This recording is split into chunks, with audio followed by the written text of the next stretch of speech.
Hello and welcome to the video lecture on Module 6 for the subject EC404 Advanced Communication Systems under KTU University. Myself Indu Chandran and I am an assistant professor in the Department of Electronics and Communication at St. Thomas College of Engineering and Technology. In this video, we will be discussing about different wireless technologies that we come across in our daily life.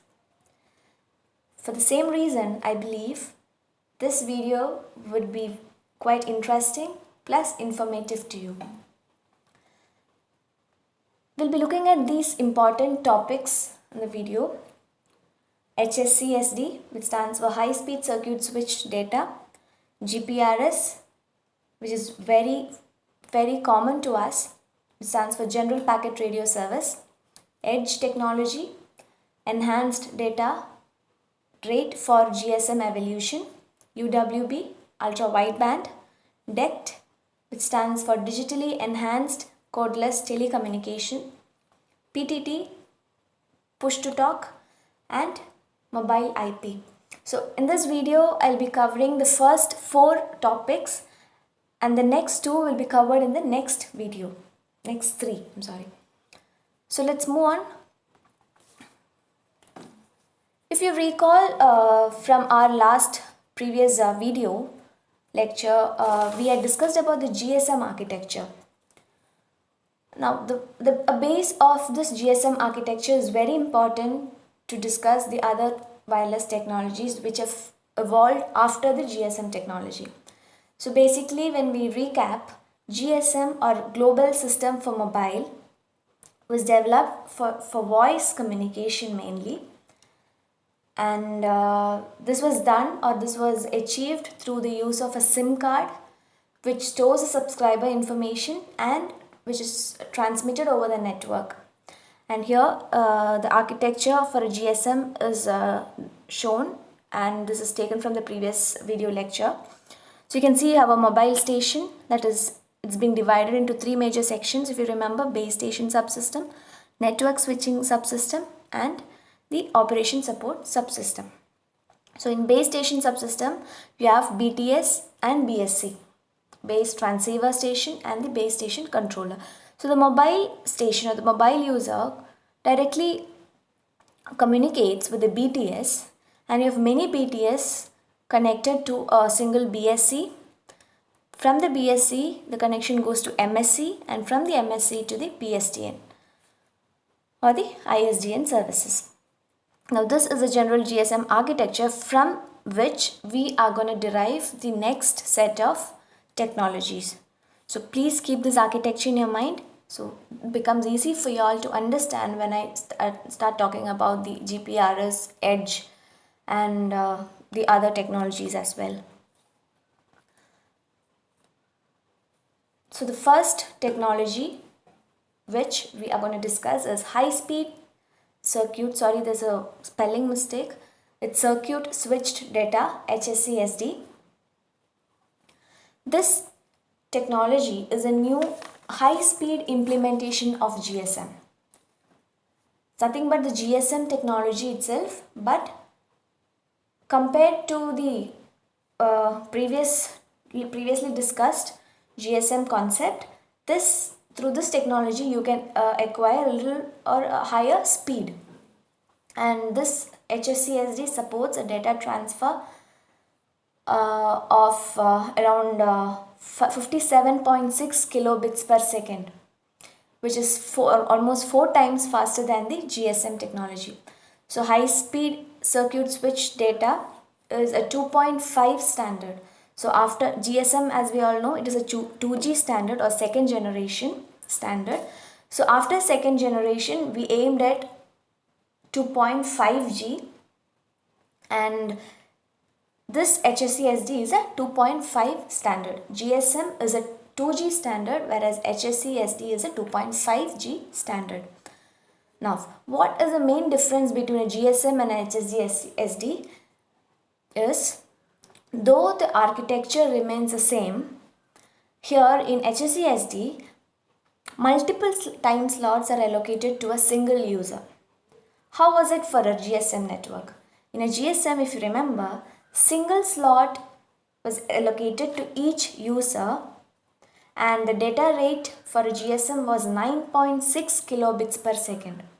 So you can see here it is 57.6 kilobits per second, which is almost 4 times to that of a GSM network. This HSC-SD is very suitable for constant high data rates, for example like telefaxing, but not really preferred for varying data rates like internet browsing and all that. Yes, so talking about the architecture of HSC-SD.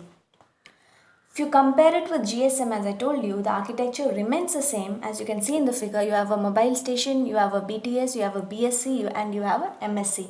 So it remains the same like a GSM. But what is the difference? Here the difference is, here you can see written n time slots per TDMA frame. In GSM, it is only one time slot for every user. Here in HSC-SD, multiple time slots are assigned to individual users.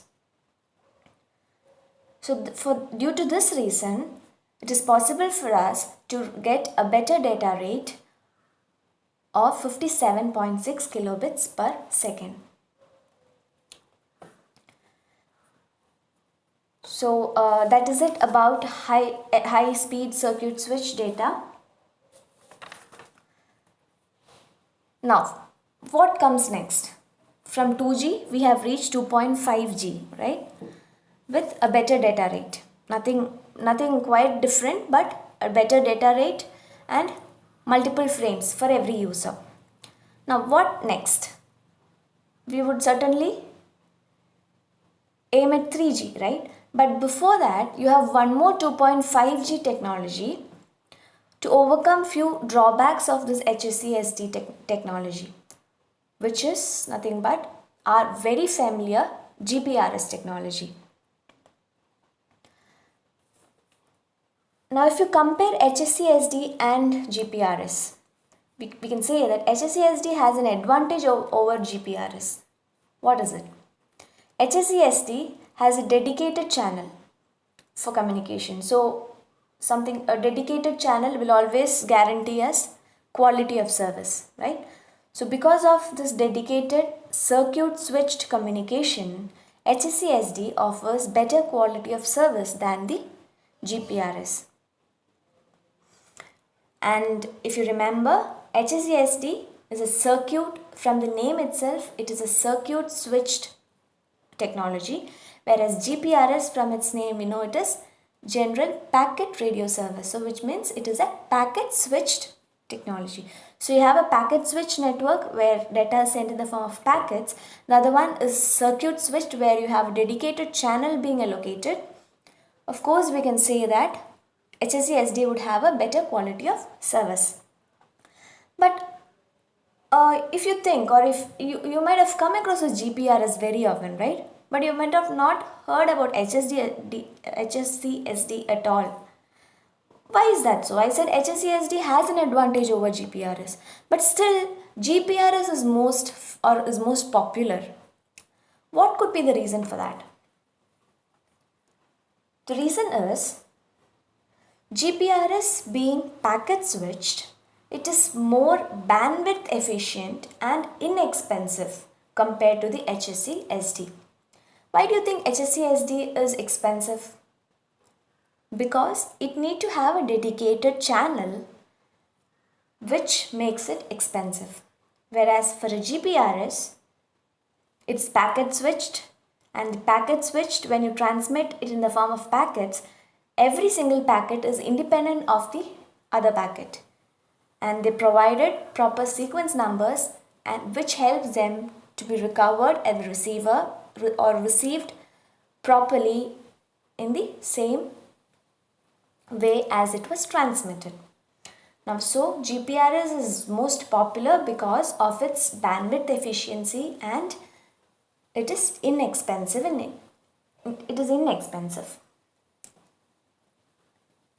Now, if you look at the GPRS architecture shown over here, can you find something similar, or is it totally different? When you compare it to the GSM architecture I'm talking about. Can you find some similarities here? So you can see you have the mobile station, you have the base station, you have the network switching subsystem. All three are present. So you have mobile, so this mobile user, you have in this figure it is split into SIM card plus mobile equipment, which is nothing but the mobile user itself. SIM card in the mobile equipment used by a mobile user. Okay, so that remains the same. So you have a mobile user, you have a base station, you have BTS and BSC. Yes, and the next section, where is the actual difference coming in? It is in the network switching subsystem, right? So you have MSC over there, you have something called SGSN and GGSN.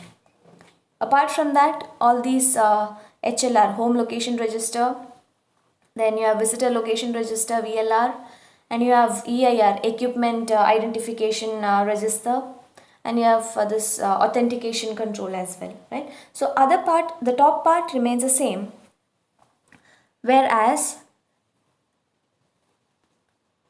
if you check, this part remains the same. Only this SGSN and this part, if you check out, this part is something new to us, right? Yeah, so what is SGSN, GGSN, and you have CN and all that coming in. So I'll explain you what each term is.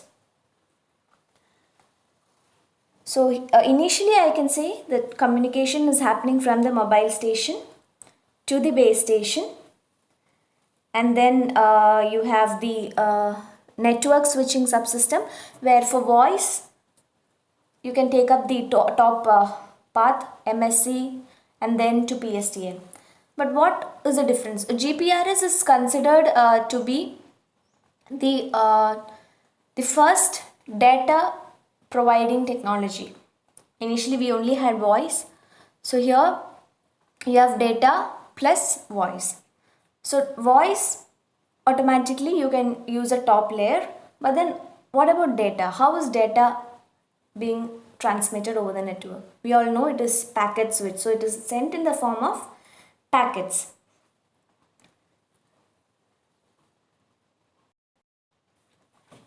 So SGSN stands for Serving GPRS Support Node.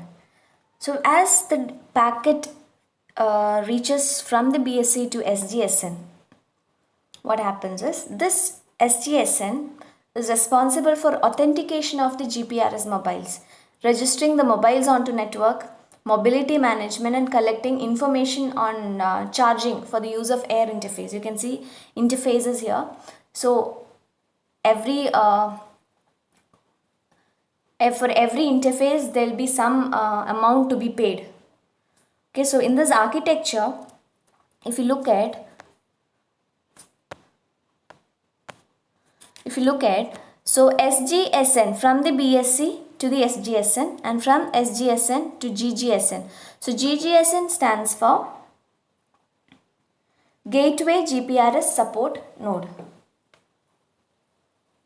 Now how are these data transmitted through air? What is, I told you it's transmitted in the form of a packet, right? So what is a packet generally?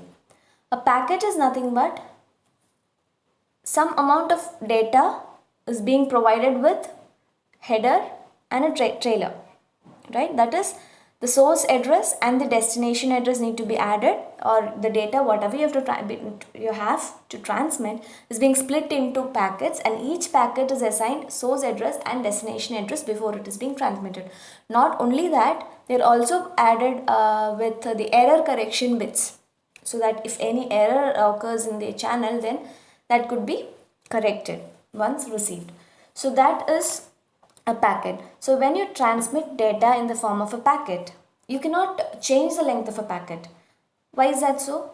Because you need to you have to correspond to the GSM time slot. You cannot exceed it, right? So the length of the packet remains fixed always. And here packet is transmitted from the BSC to SGSN, from the SGSN to GGSN, and over to the internet. Now I told you SGSN is responsible for registering the mobiles onto network. What does GGSN do? GGSN acts as an interface and a router to external network. So it acts as an interface between SGSN and the internet. You can see in the figure. It contains routing information for GPRS mobiles.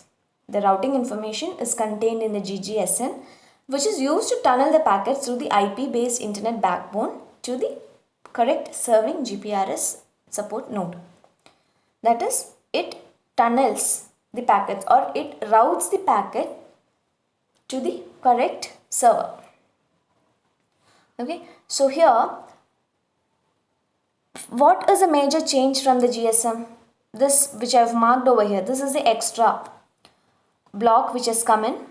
Also, I told you need GPRS supported mobile users, right? So the system or the mobile should be GPRS enabled, not only voice, it should be GPRS enabled as well. Only then can it transfer data, right? Only if we on the mobile network or data network can we access net in our phone, internet in our phone. Same way, it should be GPRS active, mobile user, and then it can transmit data. So is it possible for, so in this, initially the mobile phones which supported GSM plus GPRS, since it follows the same architecture of GSM, we need not have a separate mobile phone, right? If we had used a different architecture for GPRS, what would have happened? The one person will have to carry two mobile sets, one for calling and one for data. Yeah, that is not required here because GPRS follows the same architecture of GSM. Only we need to add some extra blocks into it. Yes, so and also if you are using a separate architecture, we would have to buy a new frequency spectrum as well. So all that is not required here because since we are following the same architecture. Now GPRS and GSM, the main difference is in the network switching subsystem. If you check out. Yes, so I hope it's clear. GPRS follows GSM, but slight difference is that GPRS supports data as well other than the voice. So this architecture is very important from the exam point of view as well. Next, we move on to GPRS interface. So you remember in GSM what all interfaces we had between the mobile user and BTS. You had the air interface between BTS and the BSC, BTS and MSC. You had the A interface, MSC to PSTN. You had BSC to MSC you had the ABIS interface, and from MSC to PSTN you have the A interface, right? Similar way, even GPRS, it has interfaces. Same, since it's the same architecture as I've told you, the first three, that is air interface, ABIS interface, and then third one is A interface, would remain same. Apart from that, you can see, and BSC to GSN, you have some interface called GB. And there's another block which I forgot to tell you, which is PSU. That is also a major difference in GPRS when compared to GSM. What is PSU? It stands for Packet Control Unit. Packet Control Unit, since in GSM there was no packet switching concept. So here to control this packet's data transmission, there is a new block called PCU or Packet Control Unit at the BSC. It is at the BSC. So here you have that PCU shown over here. BSC to PCU, that is in the same base station subsystem. BSC and PCU come in base station subsystem itself. And then connection goes to SGSN, which is in the next subsystem. SGSN to HLR, and you have the GGSN. All these you can see GR, GB, GN, GE marked, indicating all of these are different interfaces and not the same. Now when you have GI, which is the interface to connect to the external network, that is internet or the server. Okay, so here you have much more interfaces to remember. The next technology which we look at is edge. So 2G you have GSM, 2.5G you have HSCSD and GPRS. Moving on, we next aimed at the 3G generation. Okay, so from 2.5G we were looking, or we were aiming at the next generation to be 3G. But what happened? 2.5G to 3G, which means there should be some improvement in the technology, or maybe it could be in the data rate, or some features, additional features as well. Okay, so suppose let's say 2.5G, right? So GPRS has a data rate of 40 kbps, and we were aiming at 3G, which is UMTS, Universal Mobile Telecommunication Systems, which aimed at 400 kbps, for example. So we have 40 kbps at present, we are aiming at 400 kbps, right? So how much increases are we looking at? How many times? It is almost 10 times increase, 40 to 400, right? So almost 10 times increase in data rate. That is what we were aiming at. Now what happened is, when we were aiming at such a huge improvement in data rate, which we had not achieved any time previously, and there would not be any continuity. From 40 to 400 is a huge, or a no, it's quite 10 times more, so it is a huge jump. So when we were aiming at 3G, what happened is, we landed at a new technology or new generation standard called 2.75G, around let's say 200 kbps. Though we were aiming at 400, we landed at 200 kbps, right? All these values are examples. So we came across another technology which is 2.75G standard, that is the edge technology, enhanced data rate for GSM evolution. And when it was, so now we have 2.5, then 2.75, and then 3G, right? So there is continuity, not a no huge jump. So we have a continuity over here. So you can say 2.5 to 2.7G was it was like 40 to 200, almost 5 times increase. And then 2.75 to 3G, that is, you can say 200 to 400, which is almost 2 times increase, right? 40 to 200, 5 times, 5 and 2. So there's some kind of continuity happening here. So when I talk about the exact value of the data rates, it is for this edge technology, the data rate is around 170 kbps, and for 3G, that is UMTS technology, it has 384 kilobits per second. That is the actual data rate. This 40, 400, 200 were all examples to make it clear to you. The actual data rate for 3G is 384 kilobits per second, and for 2.75G is 170 kilobits per second.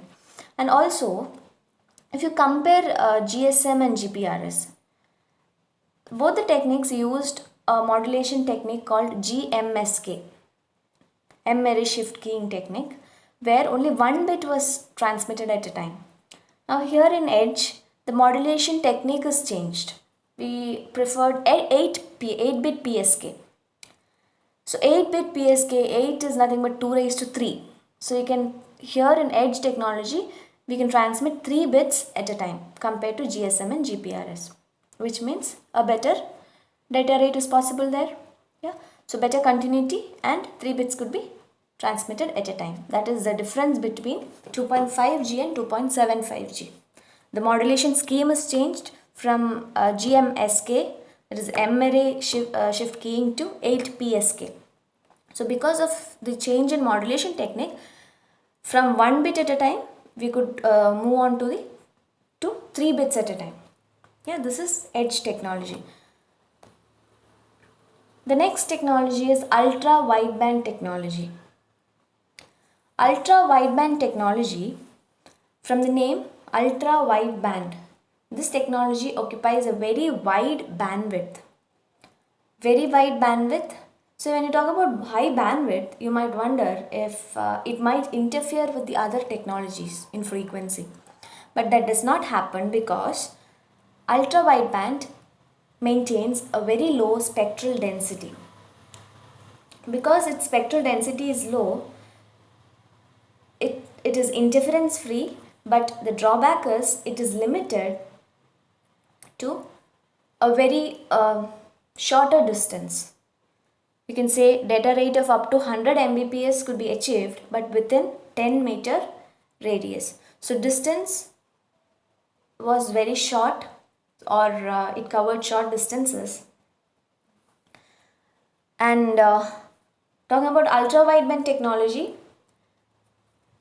it could transmit in the form of gigahertz range, and this provides an interesting feature of 100 Mbps within the short range, and the operating frequency or the frequency band for UWB is 3.1 gigahertz to 10.6 gigahertz. Okay, so you can say it is for a short distance, so interference is less. There's no concept of fading and all that coming in over here. So capacity, how do you increase the capacity then for such a system? Capacity, it follows the Shannon's law. C is equal to B log 1 plus S by N. So when you increase, it occupies a higher bandwidth. So bandwidth is high, automatically B is high, then automatically C is also high. Capacity is high. Now there are two types of ultra wideband technology. One is direct sequence UWB and the other one is multi-band OFDM UWB.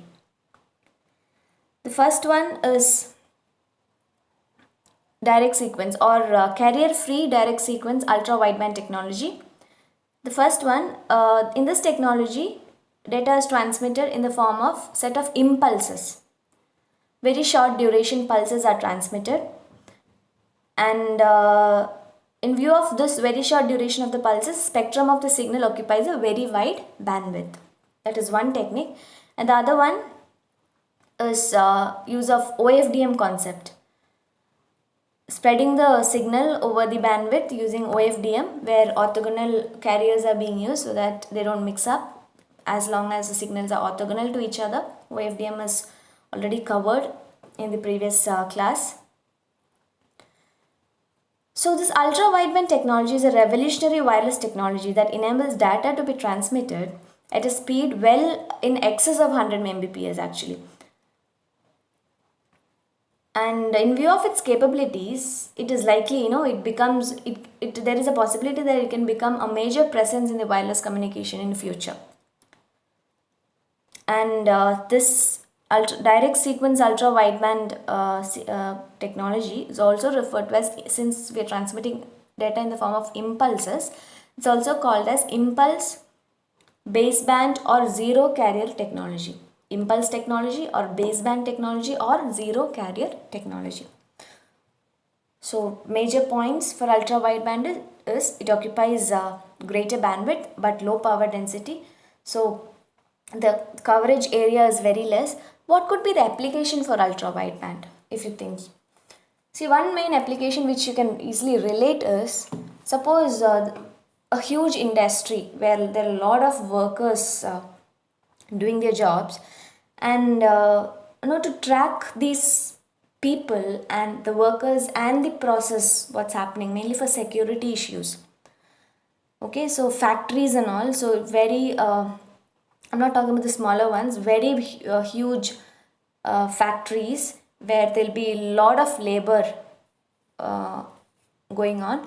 So to actually identify the person or to communicate with one another in a short range, they use ultra wideband technology.